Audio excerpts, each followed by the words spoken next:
Capítulo 7. El lenguaje de las emociones. Los seres humanos, en un sentido estricto, surgimos del amor. Dependemos del amor y nos enfermamos cuando éste nos es negado en cualquier momento de la vida. Humberto Maturana. Estudios sobre las culturas primitivas dan fe que cuando una persona se sentía aquejada por algún dolor, concurría ante la presencia del brujo, chamán o hechicero, quizás una antigua versión del contemporáneo coach. Y entre las primeras preguntas, éste indagaba al consultante diciendo: ¿quién no te quiso hoy? Cierto día, uno de mis hijos, siendo niño, tenía dolores estomacales. Le conté que los indios curaban los dolores frotando las manos y apoyándolas luego en la parte que dolía. Aceptó mi invitación a intentarlo y así lo hice, comprobando milagrosamente que eso mitigaba su padecer. No sé si lo que le conté en esa oportunidad lo inventé o si realmente lo había leído. Lo que sí sé con certeza es que lo hice con un profundo amor hacia él. En coincidencia con esta anécdota, la antropología nos dice que el poder del hechicero no estaba tanto en poder efectuar brujerías, sino en la creencia que en él tenían el poder del coaching. Se asienta también en el vínculo. Lo que guía el coaching no es solo teoría y técnica, sino también la relación.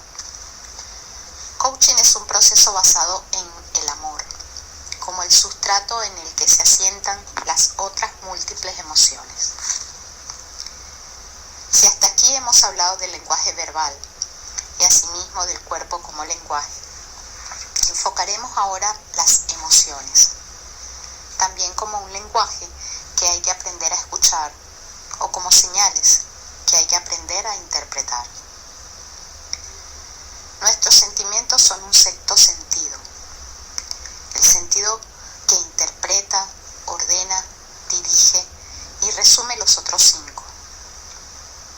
Los sentimientos nos dicen si lo que experimentamos es amenazador, doloroso, lamentable, triste o regocijante. Conforman todo un lenguaje propio. Hay una emoción que tiene que ver con la relación y la interacción con el coach. Generar el contexto para la expresión emocional es tarea del coach. Sobre ella se asentará también la confianza.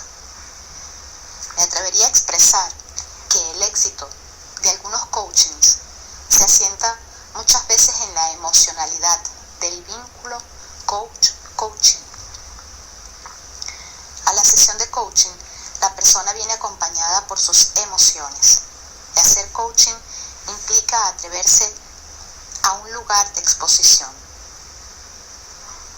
En nuestra cultura fuimos educados durante mucho tiempo a no mostrar las emociones. Hacerlo era entendido como debilidad y quedar expuesto a la mirada o a la crítica del otro, con el riesgo de perder la valoración, el respeto o el amor de ese otro. De allí la importancia del contexto de confianza. Las emociones constituyen un dominio siempre presente en toda acción humana. El quiebre del cochado y la brecha a acortar están atravesadas por emociones. Las situaciones relatadas por el coachee y que para él se constituyen en problemáticas son situaciones emocionales y su resolución implicará incluir la emocionalidad. Algunas emociones aparecen muy manifiestas y otras son más latentes. Muchas veces la emoción es claramente reconocible, en otras aparece negada o manifestándose como sensación.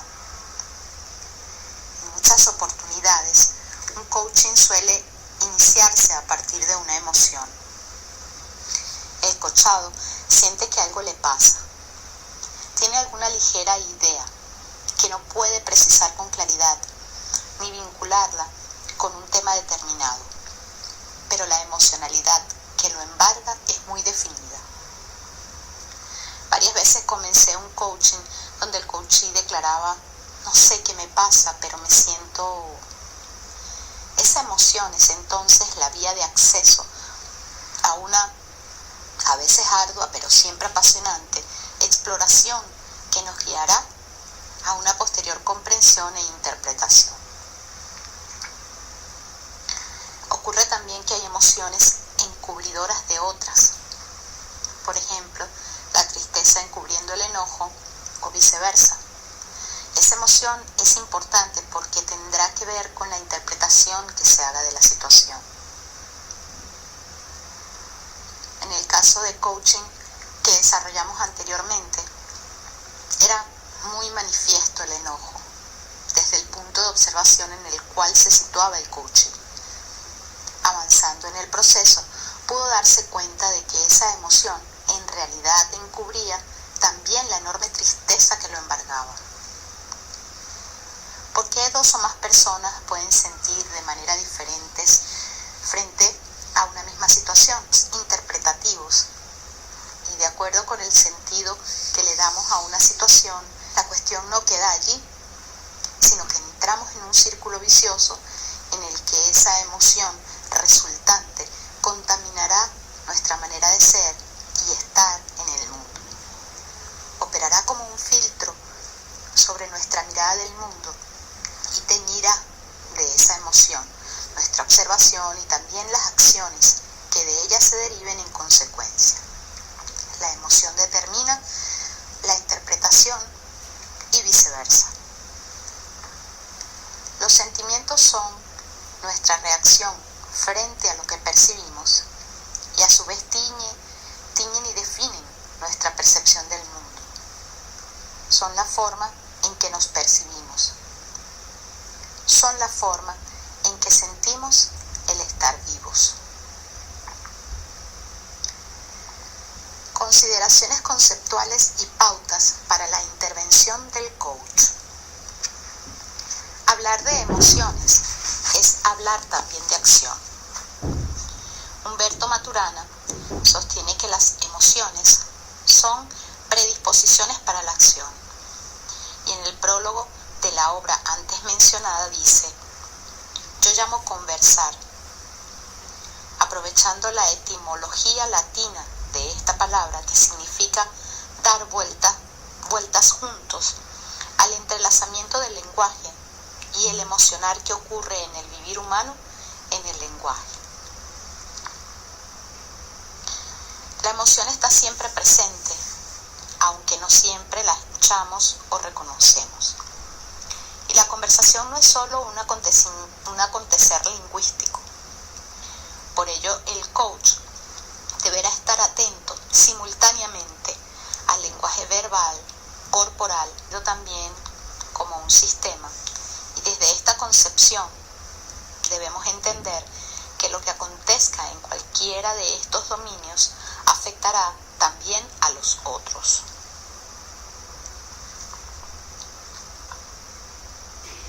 Dada la coherencia de estos tres dominios, nos cabe esperar que las transformaciones producidas en un determinado dominio se traduzcan en modificaciones en los demás.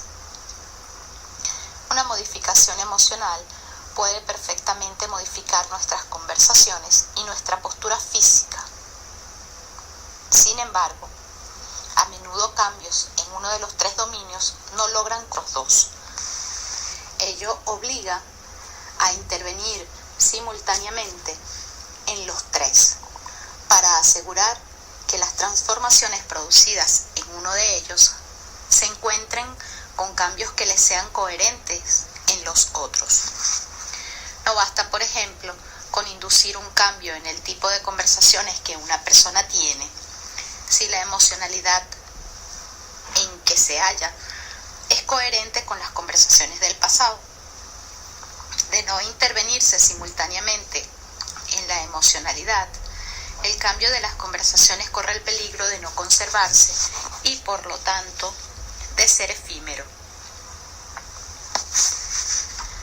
Así como no puedo cambiar mi pasado, pero puedo diseñar mi futuro, no puedo elegir mi emoción, pero sí podré elegir mi acción. Asumiré responsabilidad ante las situaciones y emociones a las cuales la vida me enfrenta. Puedo sentirme enojado con impulsos de agredir al sentirme lastimado, pero puedo elegir una respuesta diferente a aquello que impulsivamente querría hacer. Esa acción, recordemos, también define mi ser. En el decir de Goldman, se trataría de proporcionar inteligencia a la emoción capturado en ella, sino poder operar con ella abriendo posibilidades de acción efectiva. El proceso de coaching, también con respecto a las emociones, consistirá en que el coachee logre transformarse en un observador diferente. También aquí se torna relevante la acción del coach. ¿Desde qué lugar escuchará y operará el coach al indagar en el universo emocional? Serán de importancia las siguientes pautas. Número 1. Reconocer la emoción. Como psicólogo concurrente hospitalario, donde tuve enormes aprendizajes, no solo profesionales, sino de vida, aprendí que ponerle nombre a las cosas ayudaba muchísimo a reducir las ansiedades. En la sala de espera era frecuente la presencia de familiares. Si el profesional de guardia respondía, no sabemos aún, estamos investigando, etc., incrementaba el nivel de angustia de los consultantes. Si en cambio la respuesta era, tiene X cosa y le estamos prestando la atención correspondiente, aunque el nombre de la cosa les resultara incomprensible, reducía su ansiedad. Había algo que tenía nombre, era reconocible y se la podía enfrentar, se podía operar ante ella. Lo mismo acontece frente a las emociones. El coachee relata un suceso o acontecimiento que quiere coachar. A veces ni siquiera trae el evento ocurrido, sino que trae una emoción. No sé qué me pasa, me siento... En un principio intentamos definir cuál es la emoción. El coachado se transforma en observador de su emoción hasta que pueda ponerle nombre. Ante esto siento... El rol del coach será escuchar e indagar respetuosamente, ayudando al otro a expresarse, cuidándose y cuidándolo, de no rotular de manera inmediata. He observado a muchos aspirantes a coach que, no pudiendo manejar su propia ansiedad, diagnostican rápidamente una emoción. Muchas veces esos rótulos están basados en rapidísimas inferencias, basadas en mínimas evidencias. No está mal hacer inferencias. Lo erróneo sería transformarlas en hechos sin chequearlas con el otro. Por ejemplo, el coach observa que su interlocutor está cabizbajo, de brazos caídos, ensimismado y poco expresivo. Sería un error decirle, te veo deprimido. Esta actitud cerraría la posibilidad de expansión y podría orientar en forma errónea el proceso de coaching. Una intervención más adecuada sería devolverle al coachee las observaciones corporales que ve, como te veo cabizbajo, a diferencia de otras oportunidades, tus comentarios son mínimos, estás como vuelto sobre ti mismo, tengo la impresión de que algo te pasa o de que algo te preocupara. ¿Es así? ¿Querrías conversar acerca de ello? El coach deberá siempre chequear sus inferencias. Cuanta más competencia desarrolle en el lenguaje emocional y corporal, mayores serán sus habilidades para hacer distinciones. A mayor definición, más posibilidades de acción. Número 2. Aceptar la emoción.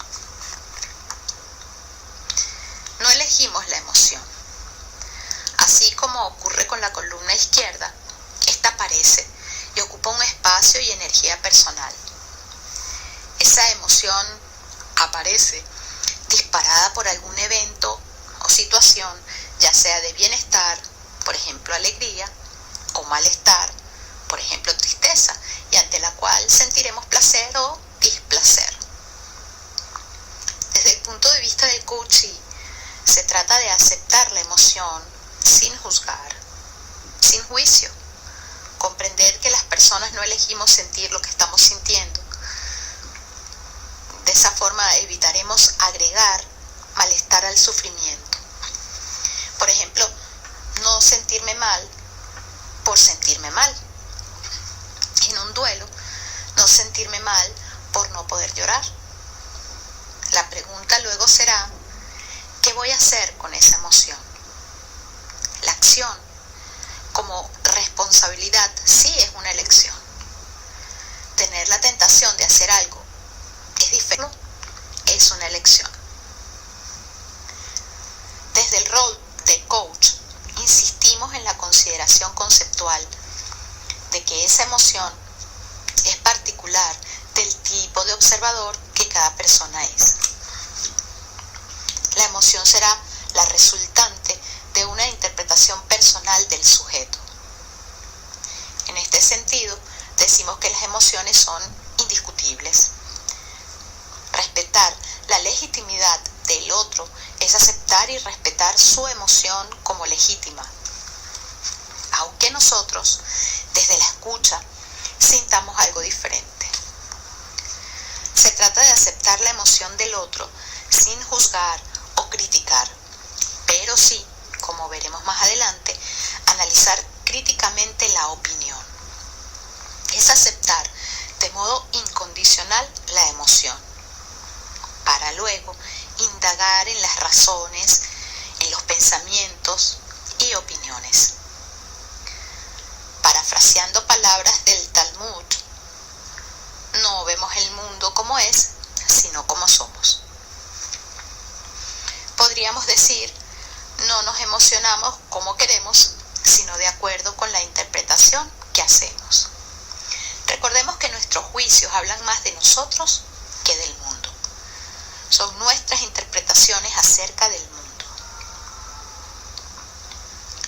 Número 3. Indagar e investigar en las razones. Toda emoción tiene por detrás una historia aparejada.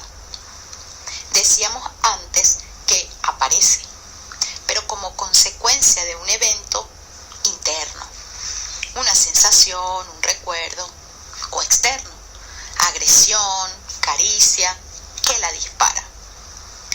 Ya el filósofo Blaise Pascal decía, el corazón tiene razones que la razón desconoce.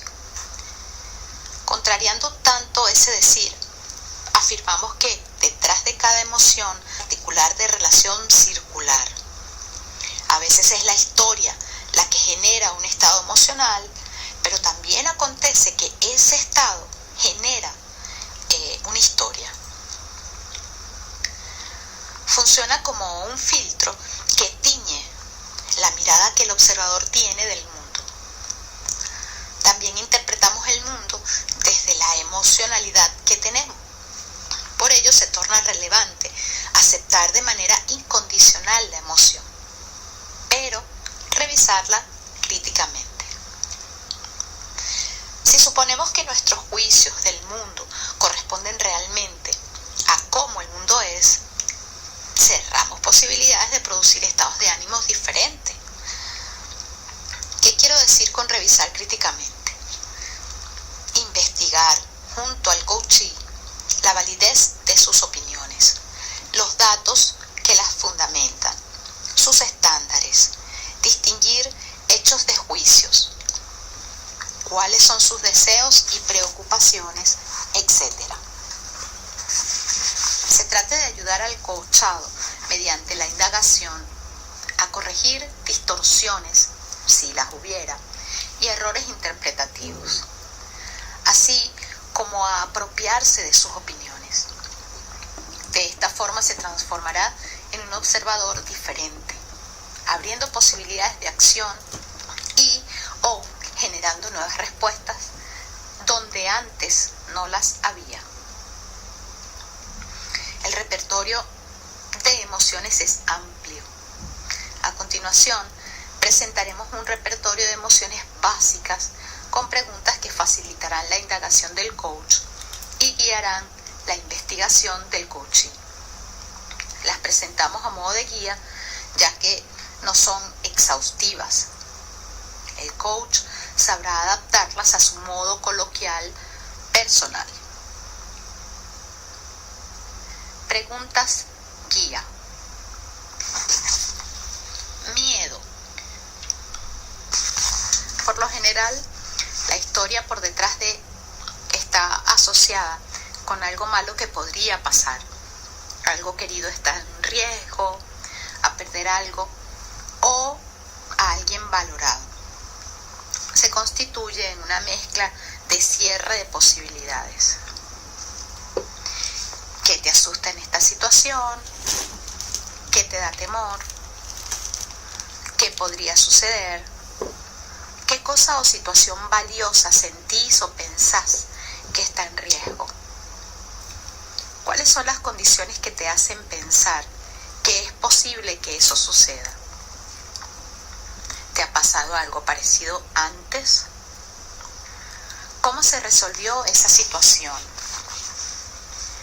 ¿Qué consecuencias tuvo? ¿Ocurra? ¿Qué acciones podrías desarrollar para minimizar el impacto si eso ocurriera? Bien. Enojo. La mayoría de las veces, la historia aparejada refiere a algo malo que pasó y no debería haber sucedido. Hay un límite o estándar que a criterio del observador fue transgredido. Muchas veces por debajo del enojo encontramos tristeza. ¿Qué pasó? ¿Cuál fue la situación? ¿Qué es lo que te enoja? ¿Qué perjuicio sufriste? ¿Cómo te afectó? ¿Cuál fue el límite quebrado o transgredido? ¿Qué valor, norma, creencias o datos fundamentan tu opinión? ¿Por qué ese valor es importante para ti? ¿Cómo podrías expresar productivamente tu enojo? ¿Qué reparación necesitarías? ¿Qué tendría que ocurrir para recuperar tu estado de paz? ¿Qué acciones podrías asumir responsablemente para lograrlo? Culpa. Es el enojo consigo mismo. Por lo general, la historia por detrás tiene que ver con que uno transgredió sus propios límites o estándares y provocó consecuencias no deseadas. Viene asociada a haber hecho algo malo que no debería haber acontecido. Corporalmente es una emoción muy asociada a lo auditivo. Escuchamos el autorreproche o el reproche del otro. La vergüenza, en cambio, está más asociado a lo visual. Quedar expuesto ante la mirada del otro.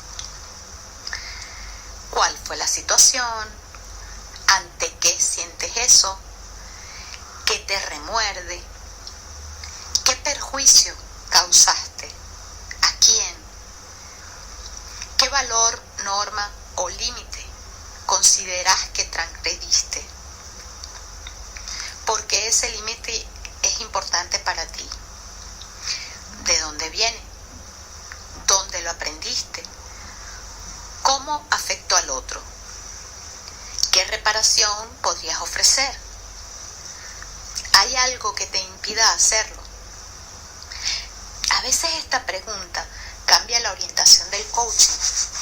Por ejemplo, si el coachee dijera que es el miedo lo que le impide actuar, se trabajará la emoción miedo, para luego, ya limpio ese campo, seguir profundizando en acciones posibles para trabajar su culpa.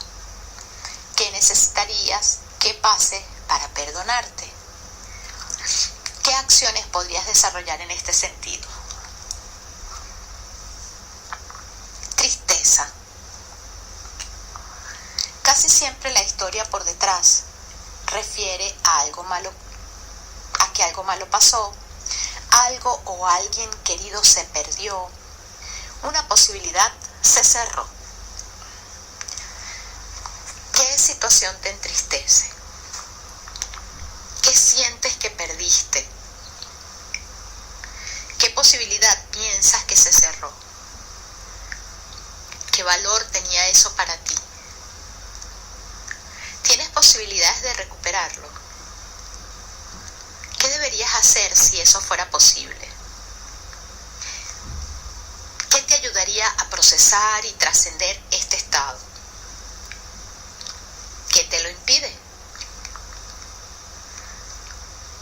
Alegría, entusiasmo, vergüenza, envidia, nostalgia, orgullo, resignación, optimismo, gratitud, son solo algunas de las otras múltiples emociones o estados emocionales que acontecen en el diario vivir y por lo tanto se registran en situaciones de coaching. Sobre la base de los modelos arriba detallados, es posible construir un conjunto de preguntas guía que colaborarán en la... Número 4. Analizar acciones posibles. Una vez atravesadas las instancias anteriores, el coachee y el coach tendrán una mirada ampliada sobre la emoción investigada.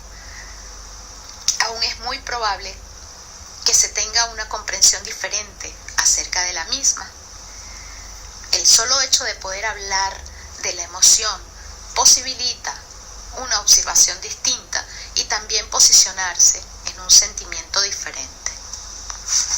Llegamos a la comprensión más cabal de ser uno quien tiene la emoción y no ser la emoción quien lo captura y mantiene cautivo a uno. Estamos en condiciones de operar con la emoción y no desde la emoción. Movere o movere implica movimiento, acción, pulsión interna que pugna por salir, por expresarse, presionar hacia afuera.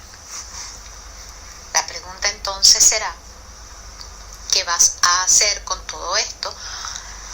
¿Qué posibilidades de acción te vas a dar? ¿Cómo operarás habilidosamente con la emoción? En otras palabras, la acción sería la respuesta salida que le damos a las emociones. Pero estas emociones provienen de nuestra particular manera de observar el mundo y de la interpretación que hacemos de esas percepciones. Operar con la emoción no es actuarla, en el sentido de acting. Tampoco es negarla o manipularla, ni mucho menos dejarla que se exprese impulsivamente. Es reconocer la libertad y la responsabilidad de elegir la forma de actuar y transformar esa acción en productiva. Recordemos que así como ocurre con la historia y el revisionismo histórico, podemos cambiar la interpretación del pasado, pero no los hechos de ese pasado. Lo que sí podemos es diseñar futuro. Siguiendo a Daniel Goleman, podríamos definir a las propias emociones y administrarlas dentro de nosotros y en nuestras relaciones. Es la habilidad para controlar y regular las emociones y usarlas para guiar el pensamiento y la acción. Entonces, coach y coachee diseñarán posibles acciones hasta el próximo paso. Número 5. Compromiso de acción. Definida la opción, se profundizará en las dificultades, obstáculos y competencias para desarrollarla. El role-playing es una excelente herramienta para el diseño. Recordemos que toda libido no expresada, en cualquiera de sus múltiples formas, queda incorporada y se hace tóxica. Podríamos decir que la emoción está a la espera de una acción y requiere expresión. Si bien en términos y en contextos psicológicos o psicoterapéuticos en los que se operaría totalmente adecuado, sí me resulta muy apropiado en términos del coaching y sus habilidades. Cuando se experimenta una emoción válida, basada en opiniones fundadas, se incurre en una deuda emocional. Como escribe David Discott, para saldarla hace falta un pago en términos de acciones efectivas. Pero si se rehúsa a pagar, relegando la emoción a la inconsciencia, la deuda comienza a acumular intereses y si la misma excede cierto nivel, uno cae en la quiebra emocional. Cada emoción tiene una demanda específica. Al evitar el desafío, la emoción se estanca. Al resolver saludablemente el desafío, la emoción fluye y posibilita recuperar un estado de paz interior. Al asumir responsabilidad ante nuestras emociones, también estamos responsabilizándonos frente al mundo. Por último, quiero agregar 2 sugerencias más para la escucha del coach en relación con el tema del manejo emocional. Se refieren a trampas en las que es posible caer o distorsiones que debemos considerar. A. Ambigüedad de la palabra sentimiento. Tanto de pacientes como coaches, una confusión al hablar del sentir. Sentir es utilizada de 3 maneras. Como sensación, siento calor. Como pensamiento o reflexión, donde después del siento viene generalmente una opinión. Siento que no me quiere. Y como emoción, propiamente dicha, siento tristeza. Como esta confusión es frecuente en el uso coloquial de nuestra cultura, que no hace al contenido esencial de la conversación.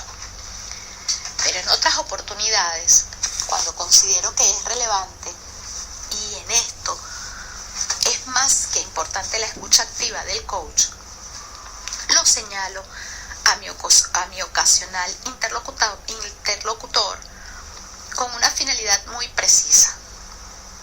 Por ejemplo, señalarle que lo dicho por él no me quiere respecto de otra persona es una opinión y que es útil investigarla sobre la base de datos o hechos que la fundamentan. A su vez, esos hechos posibilitarán una transformación del observador y por lo tanto de su interpretación. Será muy diferente decir, ante estos hechos yo no me siento querido, que atribuirle al otro una emoción que puede no coincidir con la percepción que tiene. Otra persona ante las mismas circunstancias tendría otra opinión o no pondría en tela de juicio el amor del otro. En otras palabras, también aquí estamos hablando de responsabilidad y de la apropiación de los juicios emocional. También en este caso, reitero las aclaraciones previas.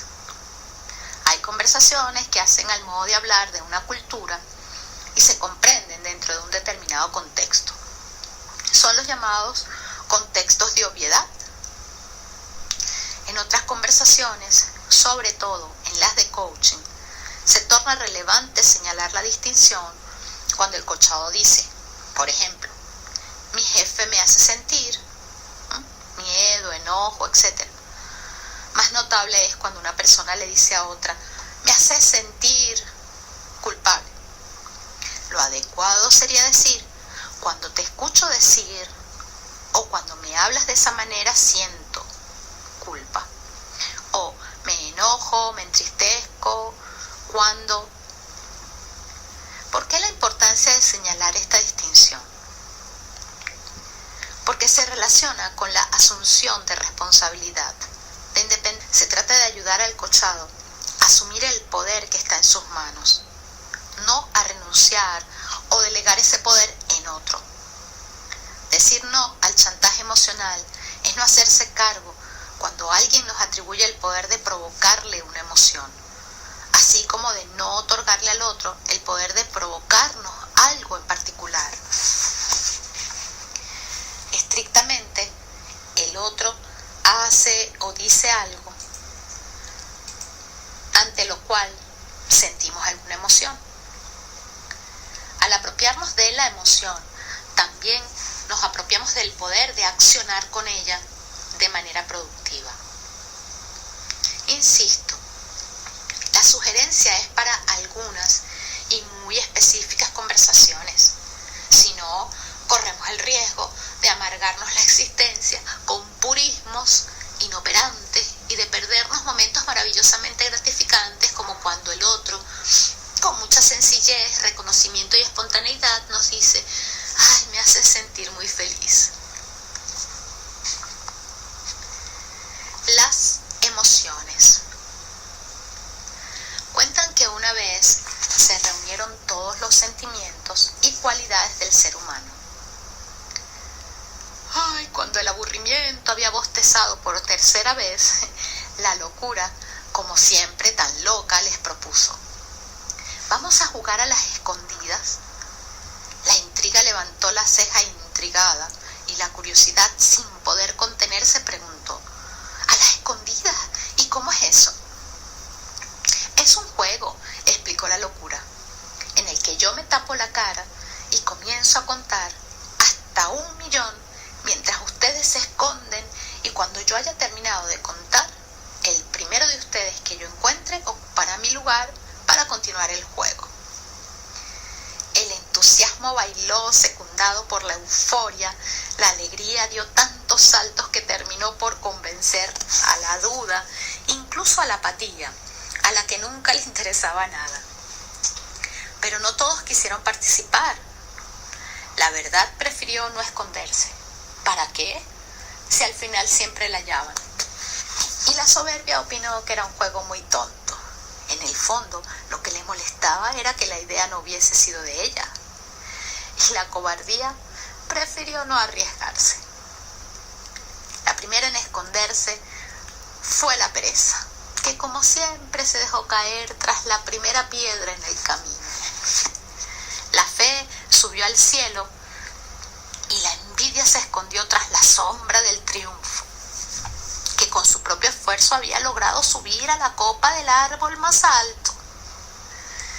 La generosidad casi no alcanzaba a esconderse. Cada sitio que hallaba le parecía maravilloso para alguno de sus amigos. Que si un lago cristalino, ideal para la belleza. Que si la hendidura de un árbol, perfecto para la timidez. Que si el vuelo de una mariposa, es lo mejor para la voluptuosidad. Que si una ráfaga de viento, magnífico para la libertad. Así, la generosidad terminó por ocultarse en un rayito de sol.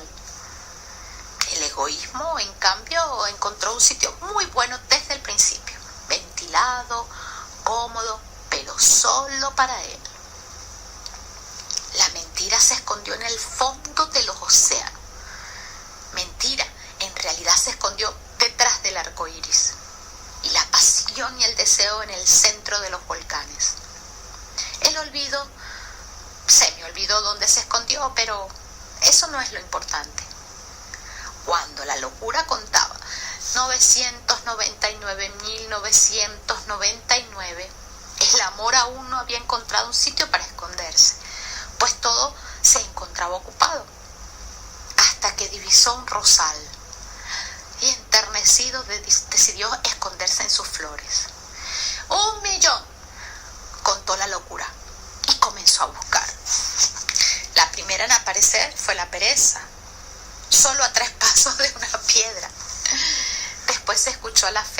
discutiendo con Dios en el cielo sobre zoología. A la pasión y el deseo los sintió al vibrar los volcanes. En un estaba el triunfo. Al egoísmo no tuvo ni que buscarlo. Él solito salió disparado de su escondite, que había resultado ser un nido de avispas. De tanto caminar sintió sed y al acercarse al lago descubrió la belleza. Con la duda cerca, sin decidir aún en qué lado esconderse. Así fue encontrando a todos, al talento entre la hierba fresca, a la angustia en una oscura cueva, a la mentira detrás del arco iris.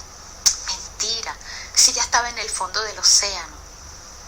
Y hasta el olvido, que ya se le había olvidado que estaban jugando a las escondidas.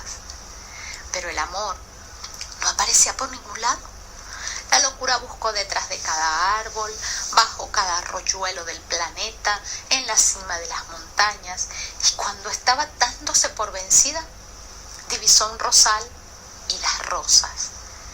Y tomó una horquilla y comenzó a mover las ramas, cuando de pronto se escuchó un doloroso grito. Las espinas habían herido en los ojos al amor. La locura no sabía qué hacer para disculparse. Lloró, rogó, imploró, pidió perdón y como castigo hasta prometió ser su lazarillo. Cuenta la leyenda que desde entonces, desde que por primera vez se jugó a las escondidas en la tierra, el amor es ciego y la locura siempre lo acompaña.